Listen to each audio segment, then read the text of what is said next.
النتيجة من خلاله المنتخب اليمني. الجماهير كلهم أنظارهم الآن صوب ركلة ترجيح أولى، صوب موسى أو الخضر. الخضر كذب خبر. الأخضر بواسطة ركلة ترجيحية ضائعة، والخضر يعطي الآن صورة حقيقة ومؤشر خطر من عبد الرحمن الخضر. هذا عندما يقول هذا كذب خبر. ضاعت الكرة، تتفنن على مين وتلعب على مين؟ موسى العيد. ضاعت فرصة أولى على المنتخب اليمني من ركلة الترجيح. الآن الوليد العوفي لصالح الأخضر السعودي. الوليد لم يظهر كثيرا. ماذا عن وضاح؟ الوليد ووضاح. الركلة الترجيحية الأولى، الوليد يسجل ركلة الترجيح الأولى لمصلحة الأخضر السعودي. الصقور تحلق بأول ركلة ترجيحية. لاحظوا بهذه الطريقة وضعها على زاوية أخرى ليست تلك التي ذهب إليها حارس المرمى. الزاوية اليمنى هي من ذهب إليها الحارس، الزاوية اليسرى هي من سكنت في من خلالها كرة الوليد العوفي. 1-0 من خلال ركلة الترجيح. الآن كرة قادمة بالنسبة للمنتخب اليمني. عادل عباس، ركلة ترجيحية ثانية لصالح المنتخب اليمني. حوار خاص أيضا منتظر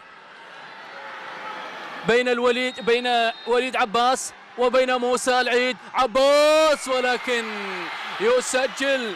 يعدل المنتخب اليمني من خلال ركلة ترجيحية ثانية، يتمكن من معادلة النتيجة، لكن الأفضلية ما زالت بالنسبة للمنتخب السعودي. وضعها بشكل ممتاز، وضعها في سقف المرمى بالقدم اليسرى، سجلها محرزا من خلالها الركلة الترجيحية الثانية بالنسبة للمنتخب اليمني بعدما أضاع الأولى. يسجل الآن وليد عباس صاحب هدف التعديل، أو هذا عبد العزيز عسيري، على تنفيذ الركلة الترجيحية الثانية للمنتخب السعودي أمام وضاح. الأولى سجلت بواسطة الوليد العوفي، الثانية عن طريق عبد العزيز عسيري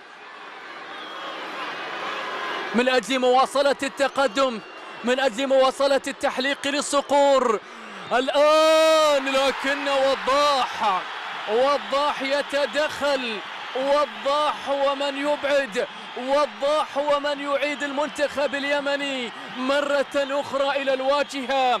وضاح أنور يتصدى لمحاولة عبد العزيز الفواز أو عبد العزيز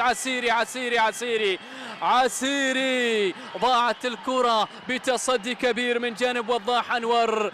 كانت الصورة واضحة بالنسبة لوضاح، وأبعد ركلة الترجيح الثانية لتصبح النتيجة مرة أخرى ركلة بركلة. تعود الآن لصالح المنتخب اليمني.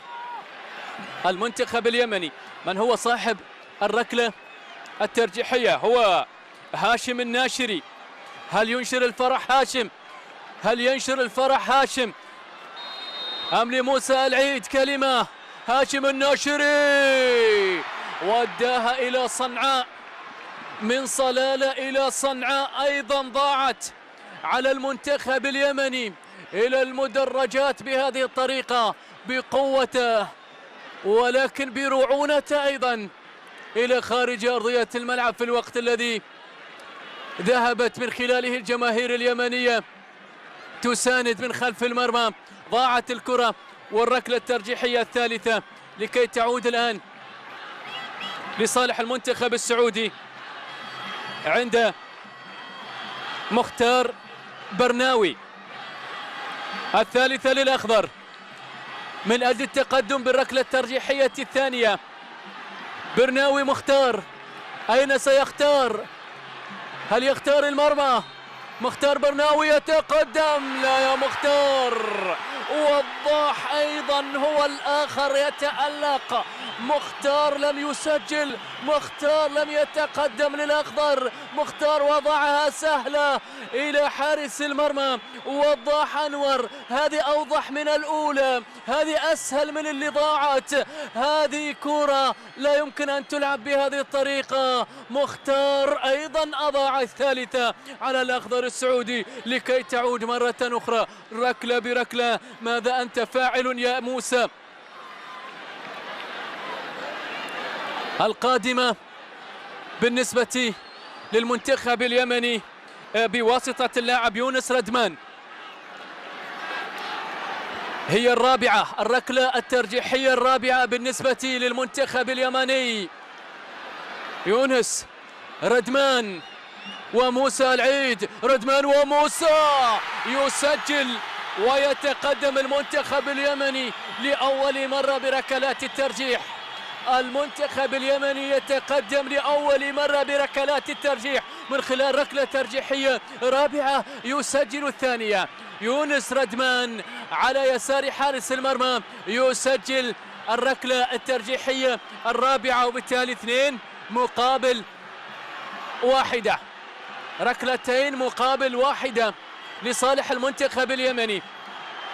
من هو اللاعب القادم؟ عبد الله هزازي على تنفيذ الركلة الترجيحية الرابعة. هل يعدل من خلالها النتيجة أم يفتح الأبواب بالنسبة للمنتخب اليمني للوصول إلى اللقب الثاني؟ هزازي هذه رابعة من أجل ركلة ترجيحية ثانية ناجحة. هزازي ووضاح من سيتألق من خلال الكرة القادمة ركلة الترجيح. يتقدم هزازي، يتقدم ويسجل ويعدل، يسجل ويعدل، ركلتين مقابل ركلتين من خلال الركلة الترجيحية الرابعة. ينجح المنتخب السعودي بواسطة عبد الله هزازي لتصبح النتيجة الآن 2-2 بركلات الترجيح. عبد الله هزازي هذه المرة ليست إلى وضاح. الآن اللاعب اليمني البديل عبد الخالق محمد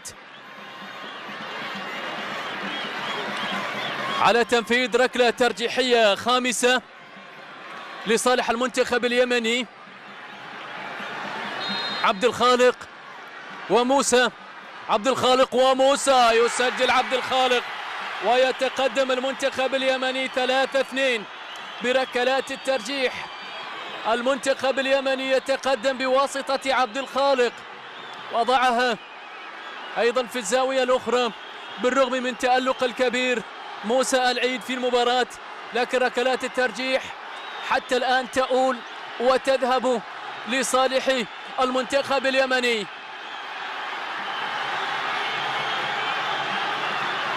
وضعها في زاوية، الحارس ذهب إلى زاوية أخرى. المدرج اليمني يهتف مرة أخرى باسم الفوز بالبطولة. ركلة ترجيحية خامسة بالنسبة للمنتخب السعودي، خامسة للمنتخب السعودي. عبد العزيز الفواز الخامسة، الفواز. الحكم ماذا قال؟ الحكم قال اليمن بطلا لبطولة غرب آسيا للمرة الثانية في تاريخها بركلات الترجيح. من نفس البوابة يسيرون، من نفس البوابة يطيرون، من نفس الطريق يتألقون، وبنفس الطريقة يتوجون، ومن أمام الأخضر إلى كأس البطولة يصلون. لمن كل هذه القناديل تضوي؟ لمن؟ وهذه المواويل في العرس تشدو لمن؟ هل الأرض عاد لها ذيزا؟ لمن؟ لمن؟ لأجل اليمن. كل هذه الفرحة لأجل اليمن. هذه الكرة الأخيرة، هذه الركلة الترجيحية الأخيرة ما ما عدت ما ذهبت، كانت يمنية، كانت السعادة لليمن السعيد من ملعب السعادة. هنا صلالة بعد الدمام، صلالة بعد الدمام، صلالة تزف الأفراح وتزف كأس البطولة إلى المنتخب اليمني. ركلة الترجيح الأخيرة ضاعت والأحلام اليمنية عادت، وبالتالي زئير الأسود هنا في صلالة. فرحة يمنية كبيرة جدا في المدرجات، صغارهم كبارهم نساؤهم أطفالهم كلهم الآن بمختلف أجناسهم يغردون.